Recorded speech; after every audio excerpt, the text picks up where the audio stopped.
Em primeiro lugar, eu quero agradecer a gentileza de sempre do senador Ataídes de Oliveira, que me permitiu ocupar a tribuna do Senado nesse momento. Em segundo lugar, senhor presidente, eu quero repisar o tema que hoje foi objeto de tantos pronunciamentos da oposição e da situação no cenário federal. O dia de hoje e a semana a semana passada me evocam a lembrança de uma passagem de um magnífico romance da literatura brasileira, romance Dom Casmurro, que no ápice do drama de um triângulo amoroso envolvendo o narrador Bentinho, sua mulher Capitu e o seu amigo mais próximo, Edgar, chega a cena do velório de Edgar, falecido, tragado pela ressaca do mar do Rio de Janeiro. Machado de Assis descreve a emoção, descreve os choros, descreve as imprecações, as discussões a respeito da hora que deveria o féretro sair para o rumo do cemitério, e diz o seguinte: a confusão era geral, diz o narrador do programa, do romance. É o caso brasileiro de hoje, a confusão geral. E alguém que é o principal fator da confusão. Esse alguém tem nome e sobrenome. O nome dela é Dilma e o sobrenome é Rousseff. E o cargo que ela ocupa é presidente da República. Vejam, senhores, a confusão da semana passada. Eu assisti incrédulo na televisão um pronunciamento do ministro da Saúde, o senhor Chioro, em que ele anuncia a recriação da CPMF. Imposto universalmente abominado. Imposto que o Senado aboliu, pressionado inclusive pela opinião pública. Vem o senhor Chioro, ministro da Saúde, e anuncia a volta da CPMF. Vejam, senhores, não foi o ministro da Fazenda, Joaquim Levy, quem fez o anúncio de mais um tributo. Não, foi o ministro da Saúde. O ministro da Fazenda não sabia do que se tratava. Pelo contrário, o ministro da Fazenda era contrário à criação de mais um tributo. Ele preferia se encaminhar para o ajuste pela via do corte de despesas, segundo todos os jornais noticiaram. Havia a figura de um coordenador macro do governo, que é o vice-presidente Michel Temer.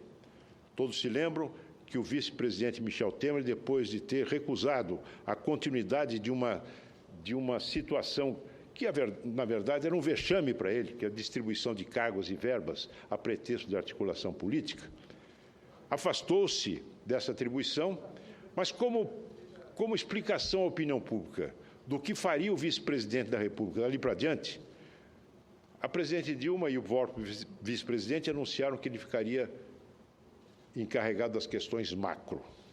Ora, que questão será que a criação de mais um imposto, contrariando a opinião pública, contrariando ao sentimento do Congresso Nacional, contrariando a opinião do ministro da Fazenda, não seria uma questão macro a ser previamente comunicada, sobre a qual se deveria ouvir a opinião do vice-presidente da República, uma vez que ele estava investido dessa função? Não.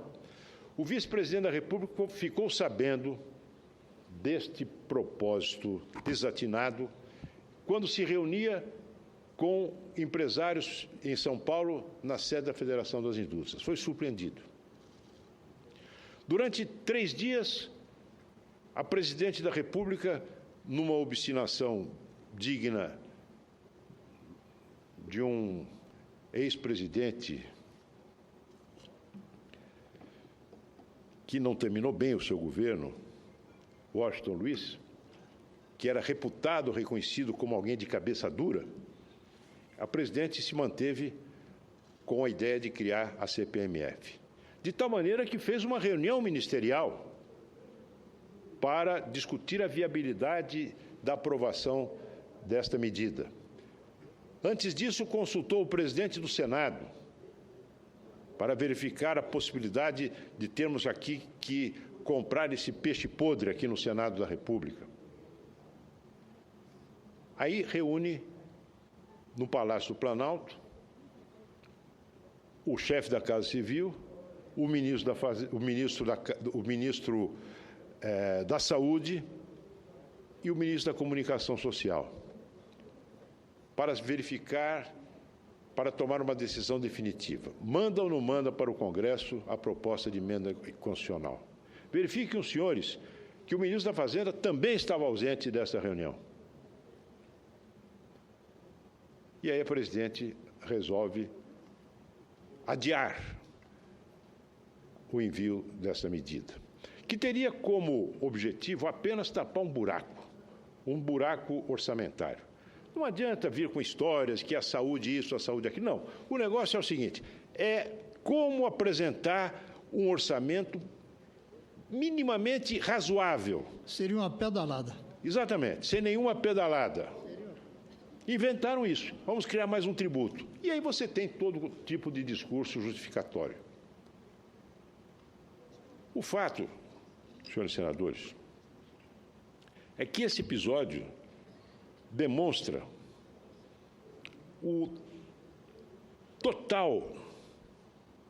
a total desconexão da realidade por parte da presidente Dilma Rousseff.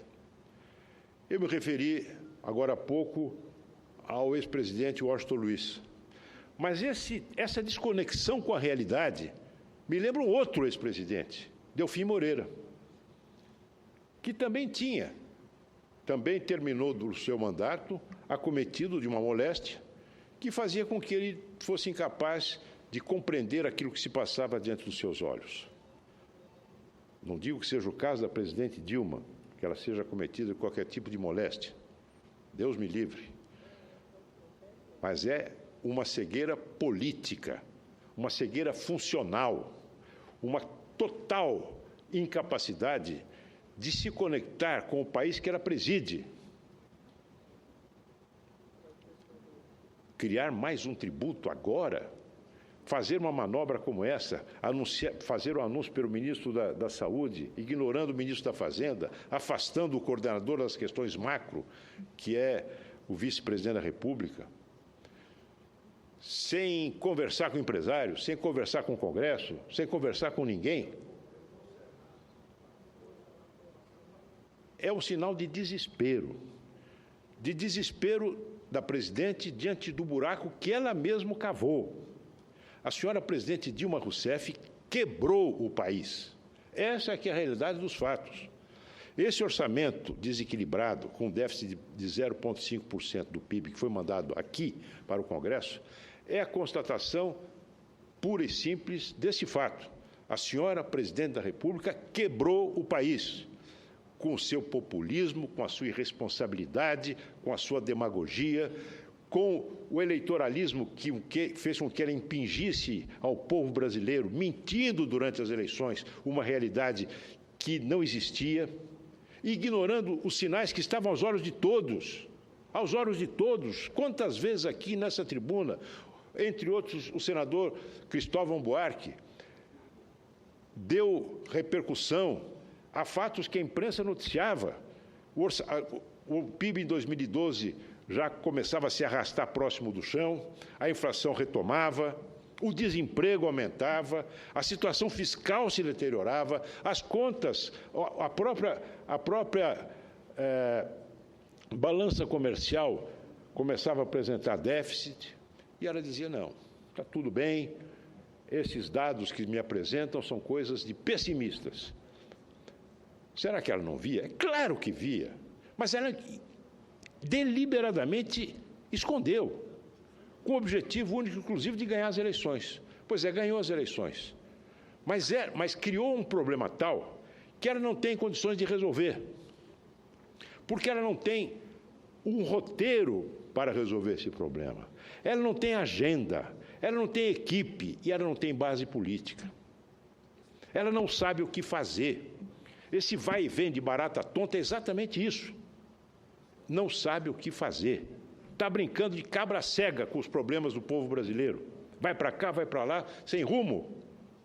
E a situação vai se agravar, presidente Paim.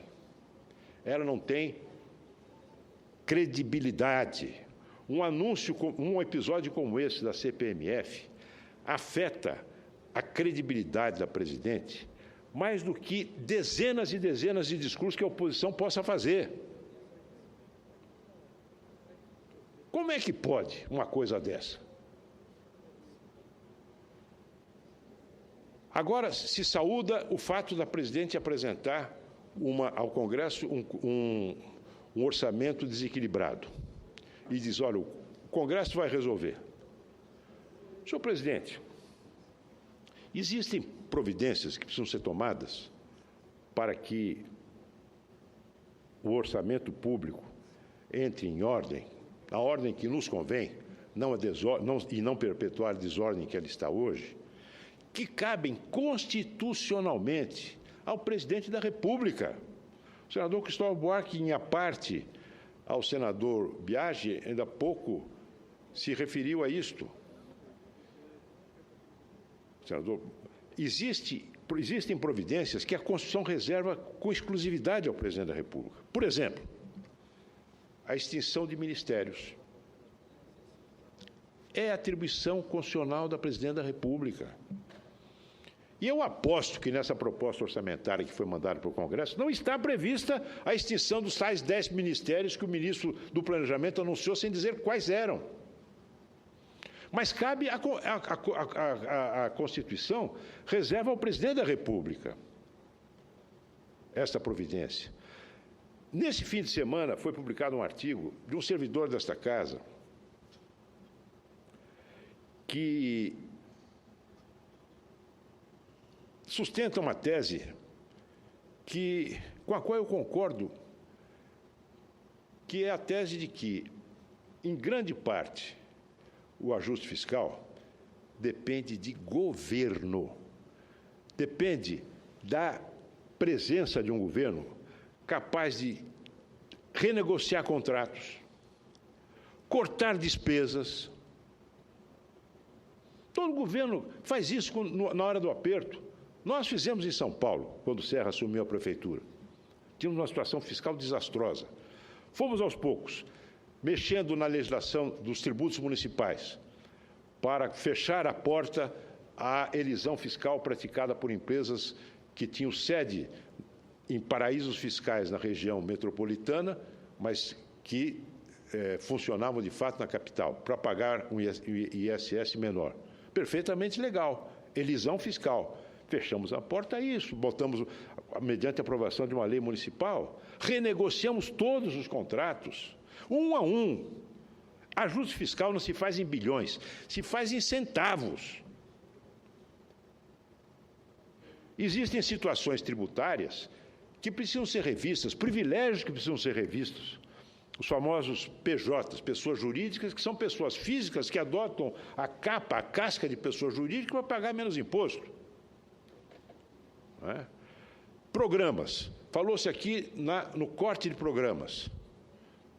É verdade. Há programas que precisam ser melhor avaliados para se manter aqueles que têm efetivamente eficácia, que têm repercussão positiva, que atinge a finalidade pelos quais foram criados. Cortar gorduras no funcionalismo. Na Universidade Federal, nos últimos anos, se criou o mesmo número de cargos de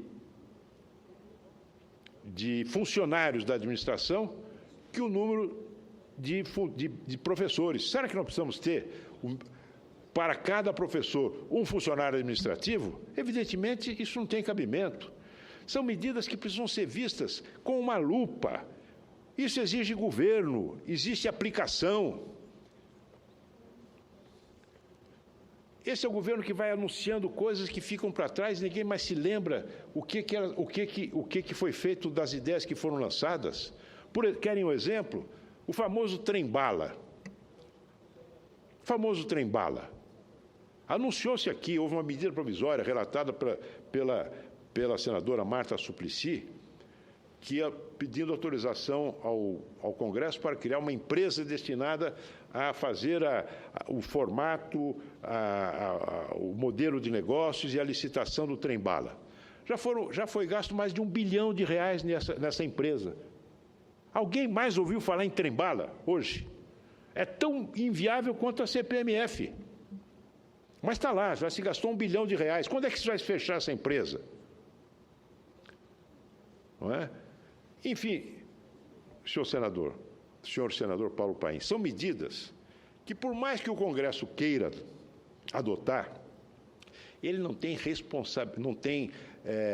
atribuição constitucional para fazê-lo. Eu disse que a presidente da República não tem um roteiro, não tem. Uma presidente que faz o que ela fez na semana passada, anuncia um tributo para tapar um buraco, retira 3 dias depois a ideia, afirma a todos que ela não sabia da extensão da crise, quando é óbvio que ela sabia, qualquer um sabia, já no final do ano passado, que a crise vinha e vinha mesmo. Ela não tem roteiro. Sai como? O Congresso resolve. O Congresso pode resolver, sim. Se a crise política continuar e a crise econômica se agravar com a perda do grau de investimento, o Congresso chegará, sim, à decretação do impeachment da presidência da República, porque as bases jurídicas já existem. As pedaladas fiscais são inequívocas, comprovadas sem nenhuma dúvida por pareceres sérios e pela manifestação do Ministério Público de Contas. O não cumprimento ou descumprimento do seu dever de zelar pela moralidade da administração também ficou patenteado e cada vez mais se torna mais evidente à medida que as investigações da Lava Jato prosseguem. O que faltam são condições políticas. Falta o entendimento entre os partidos políticos, os grandes partidos políticos presentes no Congresso Nacional. A base política de uma retomada, de um novo rumo, não poderá ser do partido da Presidente da República. O próprio partido da Presidência da República não lhe dá sustentação no ajuste fiscal. Fala-se uma coisa aqui, fala-se outra na rua. Tampouco dará sustentação nas medidas de médio e longo prazo, as reformas políticas difíceis que nós teremos que fazer para evitar que, no longo prazo, a situação fiscal continue se deteriorando. Não dá o seu partido um apoio convicto ao ajuste de curto prazo e tampouco tem condições, pelas suas vinculações corporativas, em dar sustentação ou participar de um entendimento que leve a ajustes mais estruturais, a uma nova safra de reformas estruturais. É preciso que outros partidos se entendam, senador Cristóvão Buarque, que o seu partido, o PDT, que num determinado momento, a sua bancada na Câmara diz que é independente do governo, mas mantém um ministro. Que o Partido Socialista Brasileiro decida finalmente para que rumo vai tomar. Que o PMDB que é o partido não apenas da maior representação parlamentar, mas é o partido que tem a maior capilaridade no Brasil. O PMDB é o partido efetivamente nacional, enraizado em todo o Brasil. Pode-se, no município, o menor município, o distrito do menor município no Rio Grande do Sul, senador Paim, o senhor vai encontrar lá na porta de um humilde choupana o número 15 pregado. O PMDB tem capilaridade, tem sensores e precisará tomar as decisões que se impõem. Nós, do PSDB, estamos prontos para participar de entendimentos que possam nos permitir a superação da crise. Com a presidente Dilma, tomara. Eu sou pessimista. Confesso aos senhores que sou pessimista. ela tinha duas âncoras, Joaquim Levy e Michel Temer. Joaquim Levy é o ministro da Fazenda que sofreu, depois de se aparecer como alguém que pudesse ser, digamos assim, dar o passaporte à presidente Dilma para o mundo da credibilidade fiscal, o ministro da Fazenda tem sofrido derrotas sucessivas.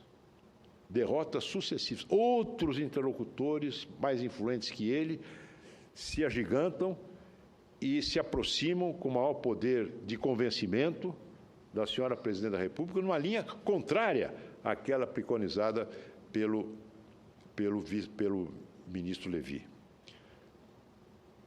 O vice-presidente Michel Temer, depois de uma declaração, aquela em que faz apelo a alguém que possa unir o país, uma declaração levada seguramente pela exasperação diante da paralisia de um governo que tem 39 ministérios e dos quais pouquíssima coisa se vê de positivo para o Brasil. O Michel Temer, depois dessa declaração, começa a ser fritado dentro do governo, passa por um estágio de articulador das questões macro e agora nem isso. Aonde é que a presidente da República está se sustentando? Onde é que ela está se segurando politicamente? Claro que não serão os tais movimentos sociais, muitos deles, quase todos, financiados com verbas públicas, que vão dar-lhe sustentação. Não serão partidecos radicaloides que darão sustentação política. Não é um partido seu dividido, um partido seu acossado por investigações e processos judiciais, um partido que não tem unidade em relação à política econômica, tema da maior importância, entre outros, que poderá lhe sustentar. O que nós temos é uma presidente pendurada no ar. Ouço a parte do senador Cristóvão Buarque. Senador, em primeiro lugar, uma coisa pessoal que eu já passei como governador por problemas de dificuldades. Está aqui o deputado Exalcir, que testemunhou. E eu perdi uma reeleição com um governo muito prestigiado, eu acho que em parte por duas razões. Uma, enfrentei uma greve de professores, faltando 4 meses para a eleição, e disse que não tinha dinheiro para dar aumento.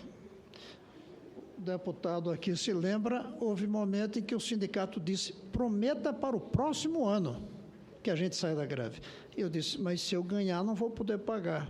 E se eu não ganhar, eu vou jogar um abacaxi para o outro.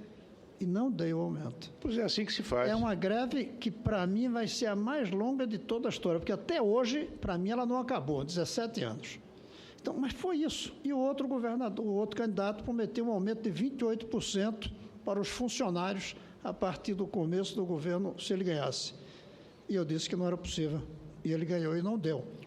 Então, isso é uma maneira de governar, diferente da que veio sendo feita, senadora Sandra, pela presidente Dilma, e não faltaram avisos. Agora, tem uma coisa no seu discurso que, para mim, é fundamental a gente recuperar.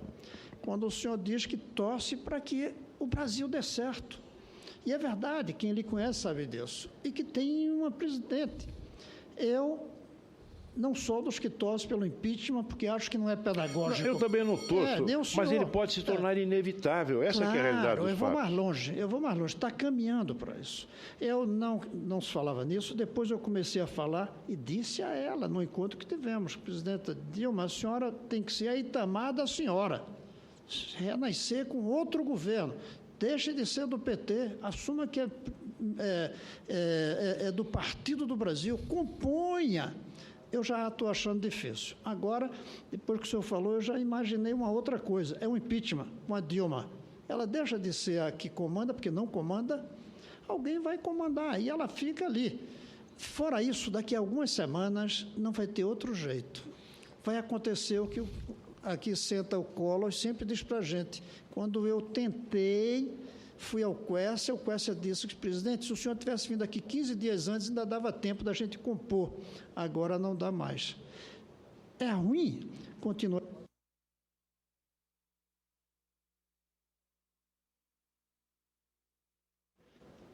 Não dá para continuar dessa maneira um governo que, em quantas horas? Em 100 horas, 150 horas, deixou de pagar os aposentados e voltou a pagar os aposentados. Definiu reduzir ministérios, não disse quais. Mandou um projeto de CPMF e depois retirou. Não continua, não tem jeito. Não tem como. Agora, o impeachment não é bom para o Brasil. A cassação é pior ainda. Nós estamos numa situação muito complicada. A situação é um grande acordo que a gente tenta fazer até para ser impeachment ser acordado como foi o do Collor. E, no fim, o Itamar já chegou ali sabendo o que faria com o apoio de todos. Então, a gente precisa trabalhar mais isso. Mas como está aí, não dá. E só para fechar, nós tivemos, senhor País, no final do ano passado, a presidente tinha 2 ministros, tinha o Manteiga e o Levi. Um de fato, outro fantasma. Nós estamos outra vez com 2 ministros, o Levi e o Manteiga. Porque a desoneração dentro do João Belisco é coisa da política do Manteiga. E o Levi está sem saber o que é ele. Mais uma vez, a presidente tem 2 ministros da Fazenda, e é um desastre. Ou seja, 2 ministros. se me permite, ter nenhum. 2 ministros da Fazenda, não tem nenhum. Não tem nenhum. Esse também, aliás, é uma situação, é um dos elementos mais graves da crise, é pior. Da crise de governo. É pior, se tem 2, tem menos 2, não é 0. É pior do que 0, porque joga contra isso, cada um para um lado. Então, o governo está desorientado, senadora Sandra, está desorientado. Assumiu que as finanças estão quebradas, assumiu ao mandar para cá dizendo que não tem dinheiro. E eu temo que esteja mandando com um certo cinismo para que nós tentemos organizar isso. Como é que a gente vai, deputado Exalci, cortar programas, nós aqui? Como é que nós vamos aumentar impostos? Ou seja, toma, eu fiz o filho cheio de problemas e você vai criar e consertar. Agora, o Brasil é o Brasil e nós estamos no Brasil e nós somos os líderes do Brasil. A gente não pode também ficar aqui omisso. Temos que encontrar um caminho responsável, tanto dentro da lei. Por exemplo, a minha ideia seria devolver essa peça orçamentária para lá. Não sei se está dentro da lei.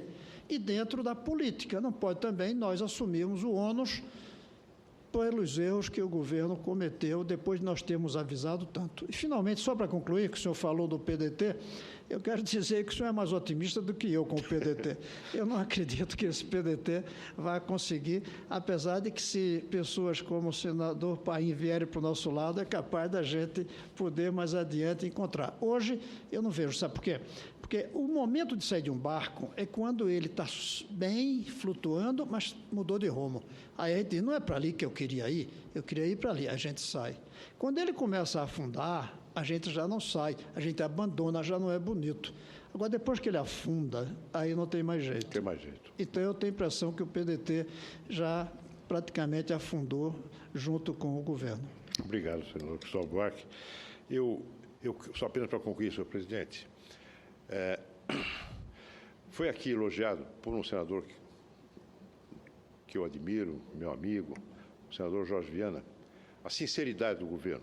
Outros senadores também insistiram nessa linha. O senador Blairo Maggi fez uma longa e substanciosa intervenção nesse sentido. Agora, sinceridade, ela tem que ser acompanhada de medidas eficazes. Isso aqui não é um confessionário, não é uma sessão de psicanálise, não é? Isso é governo, é um país que tem governo, tem legislativo, tem executivo, tem gente que paga imposto, gente que está com desemprego, gente que está com preocupações, tem empresários que não sabem para onde ir, se vão investir, se não vão. É isto. Não é? Então, quando a presidente da República diz, olha, quebrei o país, foi o que ela disse quando mandou esse orçamento desequilibrado, para que eu pudesse aplaudir a sinceridade, essa declaração deveria ser acompanhada de propostas eficazes, de medidas. Quebrei, mas como é que nós vamos reconstruir? Vamos construir assim, assim, assado. Agora, dizer que quebrei e mudar de assunto, agora é com o Congresso, quando ela sabe que a grande maioria das medidas, repito, que teriam o condão de reequilibrar o governo brasileiro do ponto de vista fiscal, depende do Poder Executivo, é a Constituição quem diz, é mais uma atitude escapista. É mais uma atitude escapista. É contribuir para agravar a crise política. Eu vejo nos jornais analistas brasileiros e de outros países dizendo que o problema, em grande parte, o problema da crise econômica é tributário da crise política. Ora, o principal fator de crise política é a presidente da República. Não é a oposição. Mesmo as chamadas pautas-bomba, os projetos que foram aprovados que elevam o gasto público. Esses projetos foram aprovados depois de terem passado por todas as comissões, na Câmara e no Senado, sem terem recebido qualquer tipo de contestação por parte da liderança do governo, sem que tenha sido oferecido qualquer tipo de alternativa àquela pleiteada pelas corporações contempladas por esses projetos, sem qualquer consulta à oposição, e tendo sido aprovadas por partidos, representantes de partidos que estão comodamente instalados no Ministério. Eu vi aqui no Senado partidos que têm ministros, partidos que controlam autarquias, que controlam empresas públicas, votarem a favor dessas medidas. Então, por quê? Porque o governo não coordena, não dirige, não orienta, não tem força política para mobilizar a sua base de apoio. E essa é uma função da presidência da República. Nós vivemos num país presidencialista. Fosse tivesse um regime parlamentarista, há muito tempo nós teríamos um novo governo. Haverá um novo governo? Não sei. Volto a dizer, condições jurídicas existem, condições políticas não, porque nós não temos uma concertação de forças capaz de garantir aquilo que é necessário, que é um programa de emergência para enfrentar a crise atual e um programa de médio prazo de reformas que deem segurança de que o Brasil não volte, depois de ter superado essa crise, volte novamente a mergulhar em alguma coisa semelhante. O fato, senhor presidente, é que nós não temos governo. A presidente Dilma, me lembrei agora há pouco do ex-presidente Delfim Moreira. Delfim Moreira manifestou alinhamento à realidade, por razões patológicas, não é o caso da presidente Dilma. Mas ele tinha ao lado dele um ministro, que era Afrânio de Melo Franco, que tomava as decisões, que tocava o governo. A presidente Dilma me lembra um Delfim Moreira sem Afrânio de Melo Franco. Muito obrigado.